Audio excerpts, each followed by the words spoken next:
I'm James, 28M, and I've been dealing with a complicated situation involving my dad, Tom, 52M. Our relationship has always been strained due to his gambling addiction, which has been a part of his life for as long as I can remember. Growing up, I watched my mom, Sarah, 50F, struggle to keep our family afloat while my dad frittered away money at casinos and racetracks. She worked 2 jobs, as a teacher during the day and a waitress on weekends, just to make ends meet. Meanwhile, my dad would disappear for days at a time, only to return broke and full of empty promises to do better.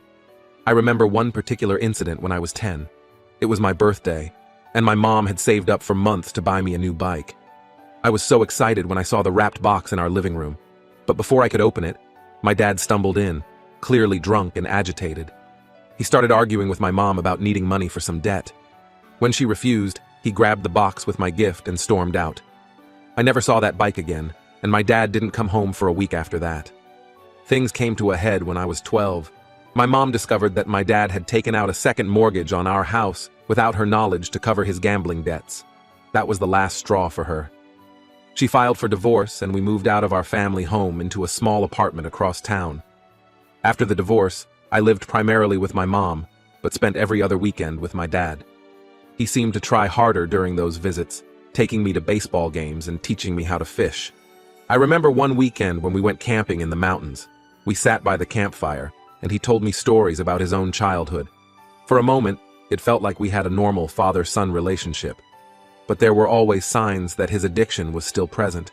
Sometimes he'd disappear for hours at the casino while I was visiting, leaving me alone in his small, dingy apartment. I'd sit there, watching TV and wondering if he'd come back this time.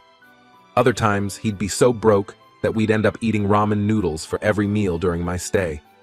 As I got older, the visits became less frequent. By the time I was in high school, I only saw him a handful of times a year. He'd often cancel plans last minute, and I suspected it was because he was either gambling or broke from gambling losses. I remember one Christmas when he promised to take me skiing. I waited all day for him to show up, but he never did. Later, I found out he'd lost all his money at a poker game the night before. Despite the rocky relationship, I still cared about my dad and wanted him in my life. When I graduated college and got my first real job as a software engineer at a startup, I was excited to share the news with him.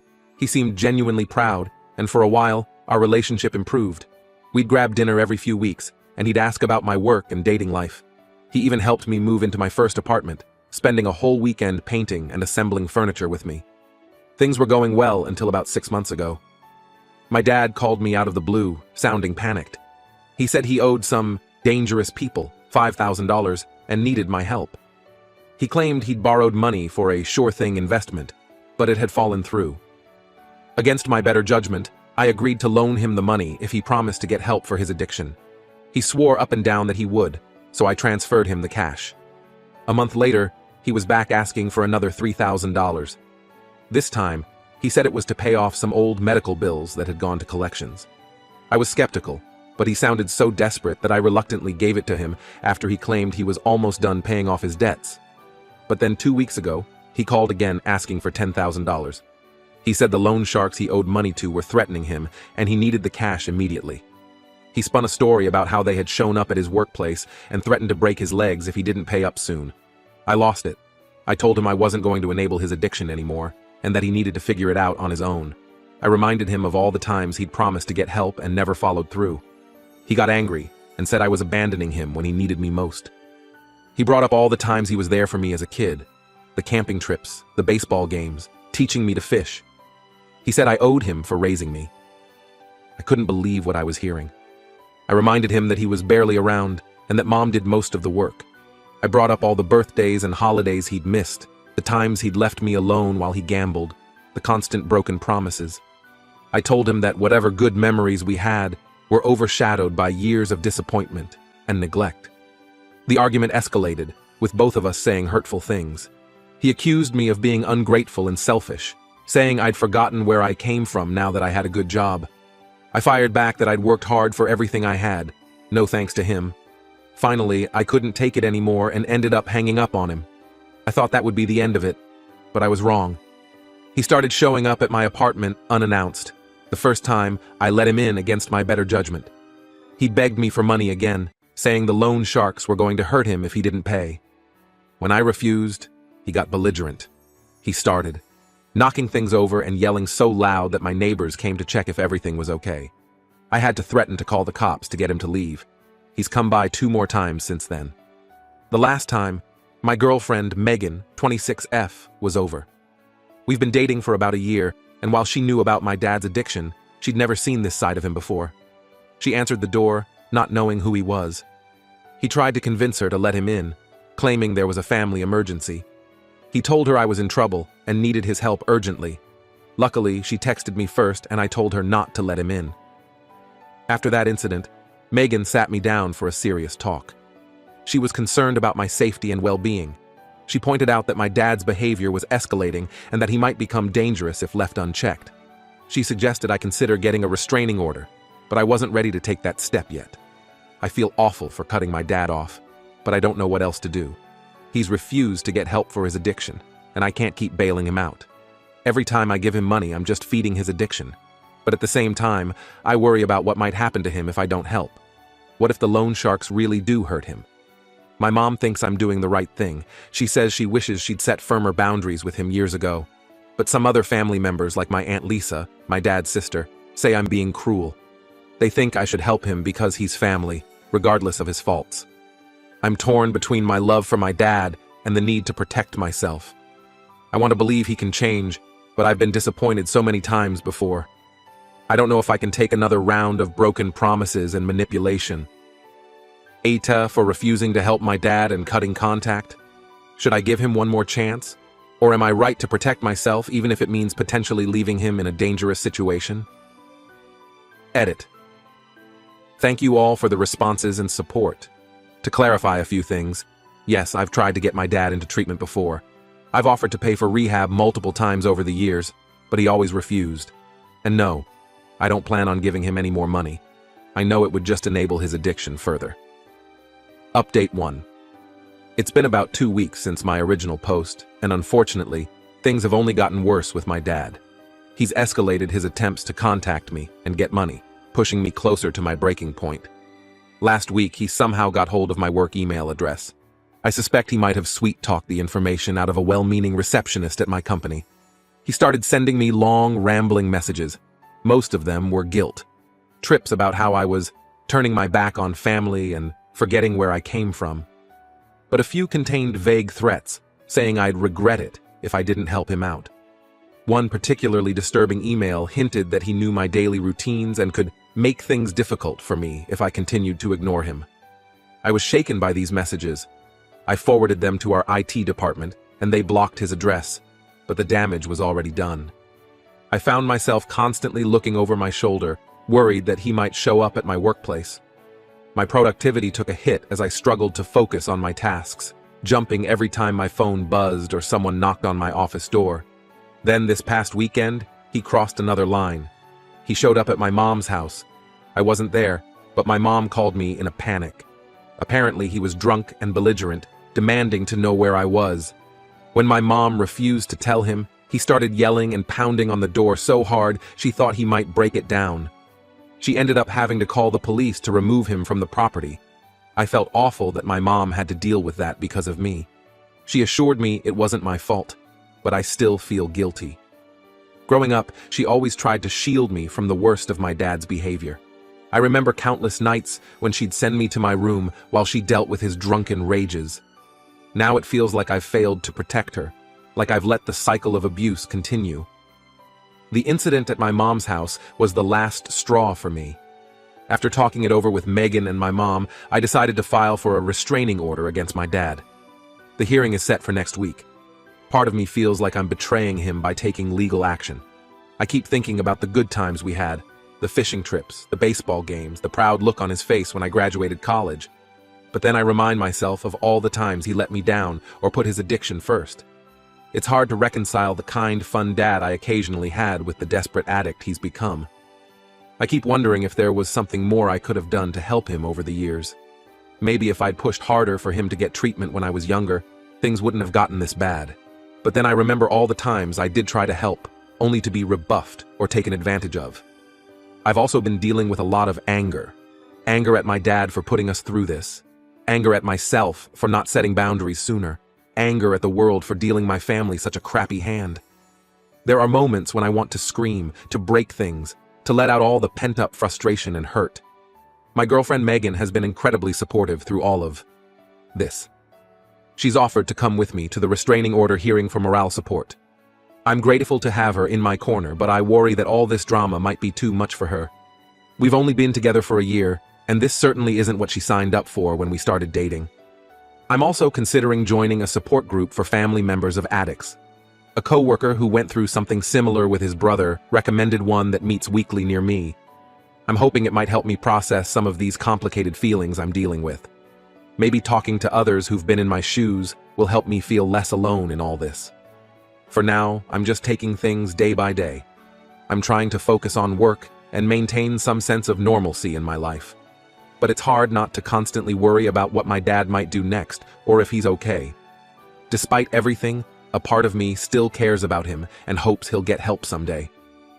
I find myself replaying memories from my childhood, trying to pinpoint where things went wrong. Was there a moment when I could have intervened? A time when I could have said or done something that would have changed the course of events? I know it's not productive to dwell on these thoughts, but I can't seem to shake them. The restraining order hearing is looming, and I'm a bundle of nerves. What if the judge doesn't grant it? What if my dad shows up and makes a scene? What if this pushes him over the edge and he does something drastic? The what-ifs are driving me crazy. I'm trying to stay strong, but some days it feels like too much. I'm tired of being the responsible one, tired of having to parent my own parent. Sometimes I just want to run away from it all, to start fresh somewhere where no one knows me or my family's troubled history. But I know that's not the answer. I have to face this head-on, no matter how difficult it may be. Update 2. Another couple of weeks have passed, and there have been some major developments with my dad's situation. The restraining order was granted, which brought me some peace of mind initially, but that feeling didn't last long. Just days after the order was issued, my dad violated it by showing up at my apartment again. This time, he was completely wasted and caused a huge scene in the hallway, screaming and pounding on my door. My neighbors called the police and he was arrested. I felt terrible seeing him hauled away in handcuffs, but I knew it was necessary. The officers told me he'd likely face jail time for violating the restraining order. Part of me hoped that some time behind bars might be the wake-up call he needed to finally get help. But then I got an unexpected call from my Aunt Lisa, my dad's sister. She laid into me for getting my dad arrested, saying I was ruining his life. Apparently, he'd called her from jail, spinning some story about how I was trying to destroy him. Lisa said I should be ashamed for abandoning family and that I needed to drop the charges immediately. I was stunned. Lisa and I had always been close when I was growing up. She was like a second mom to me after my parents divorced. When I was in high school, I used to spend summers at her place. We'd go on road trips and she'd tell me stories about my dad when he was younger, before the gambling took over. She was always the one who tried to mediate between my dad and me, encouraging us to mend our relationship. Hearing her take my dad's side and berate me was crushing. I tried to explain the full situation, but she wouldn't listen. She just kept saying I was being selfish and cruel. She brought up all the times my dad had been there for me, conveniently forgetting all the times he'd let me down. The call with Lisa really shook me up. It made me start doubting myself again, wondering if I was doing the right thing. Maybe I was being too harsh on my dad. Maybe I should give him another chance. After all, he was still my father, the man who taught me how to ride a bike, who cheered the loudest at my little league games, who helped me build my first computer. I found myself tempted to call the police station and tell them I wanted to drop the charges. But before I could, Megan stepped in. She reminded me of all the reasons I'd gotten the restraining order in the first place. She pointed out how my dad had repeatedly violated my boundaries and put me, and now my mom, in danger. Megan's pep talk helped snap me out of it. I realized Lisa was probably just reacting to whatever sob story my dad had told her. She didn't know the full extent of what had been happening. I decided to stand firm on pressing charges. I'm still wrestling with guilt over my dad being in jail, but I'm trying to remind myself that his actions are what put him there, not me. I didn't force him to violate the restraining order or harass me for money. Those were his choices. For now, I'm focusing on healing and moving forward. I've started attending that support group for families of addicts. It's been really helpful to talk to others who understand what I'm going through. Hearing their stories makes me realize I'm not alone in this struggle. I'm also considering starting therapy to work through some of my childhood issues related to my dad's addiction. There's a lot of unresolved anger and hurt that I need to deal with. Maybe talking to a professional will help me process everything that's happened and find a way to move forward. Megan and I are planning a weekend getaway next month to decompress from all the stress. We're thinking of going to a cabin in the mountains, somewhere quiet where we can hike and just be away from everything for a while. I'm looking forward to some time away to clear my head. Work has been a welcome distraction through all of this. I've thrown myself into a new project, working long hours to keep my mind occupied. My boss has been understanding about the situation, giving me some flexibility with my schedule for court appearances and support group meetings. I still haven't heard anything more from Lisa since that phone call. Part of me wants to reach out and try to explain things to her again, but another part feels like it's not worth the effort. If she's not willing to listen to my side of the story, maybe it's best to just let that relationship go for now. As for my dad, I don't know what's going to happen when he gets out of jail. Will he finally realize he needs help? Or will he just go back to his old ways? I'm trying not to get my hopes up, but a small part of me can't help but wish for a happy ending to all of this. Update 3. It's been about a month since my last update. My dad ended up serving 2 weeks in jail for violating the restraining order. He was released last week and thankfully hasn't tried to contact me again so far. I did get an unexpected email from him a few days ago. It wasn't asking for money or making excuses this time. Instead, it was a lengthy apology for his behavior. He said the time in jail made him realize he'd hit rock bottom and needed to make changes. According to the email, he's enrolled himself in an intensive outpatient program for gambling addiction. He's also attending daily GA meetings. He said he understands why I got the restraining order and that he'll respect my boundaries going forward. Part of me wants to believe he's sincere this time. I remember when I was about 15, he had a similar moment of clarity after losing his job due to gambling. He went to a few GA meetings and stayed clean for almost 6 months. During that time, we actually started rebuilding our relationship. We'd go to the movies every weekend and he even started teaching me how to play guitar. But then he relapsed hard, pawning my guitar for gambling money, and things went downhill fast, so I'm cautiously optimistic at best. I've heard similar promises from him before, only to be let down again. I replied thanking him for the apology, but said I needed more time and space before considering any kind of reconciliation. On a more positive note, things have improved with my Aunt Lisa. After my dad got out of jail, she called me to apologize for her reaction. Apparently, she'd done some digging and found out the full story of what had been going on. She felt awful for jumping to conclusions and siding with my dad initially. Lisa and I had a long talk about everything that's happened over the past few months. It was good to clear the air with her. She shared some stories about my dad's struggles with gambling when they were younger, which helped me understand the depth of his addiction a bit better. She's always been an important part of my life, and I'm glad we were able to make amends. The support group I've been attending has continued to be really helpful. Hearing other people's stories of dealing with addicted family members has made me feel less alone in all of this. It's also given me some useful coping strategies for managing my anxiety around the situation. Megan and I went on that weekend getaway we'd planned. We rented a small cabin in the mountains with no cell service or internet. It was exactly what I needed, a chance to relax and not think about family drama for a few days. We hiked, cooked meals together, and spent evenings stargazing. It reminded me that there's more to life than just dealing with my dad's problems. We're talking about moving in together soon, which I'm excited about. Megan's lease is up in a couple of months, and we've been looking at apartments. It feels like a big step, especially with all the family drama going on, but I think it's the right move for us. Work has been going well. I got a promotion last week, which was a nice boost after all the stress I've been dealing with. My boss pulled me aside and told me he was impressed with how I've managed to stay focused despite my personal issues. For now, I'm just taking things one day at a time. I'm proud of myself for standing my ground and setting boundaries with my dad, even though it was incredibly difficult. I don't know what the future holds for our relationship, but I feel stronger and better equipped to handle whatever comes next. I still have moments of doubt and guilt, especially late at night when I can't sleep. I wonder if I'm doing the right thing, if I'm being too harsh.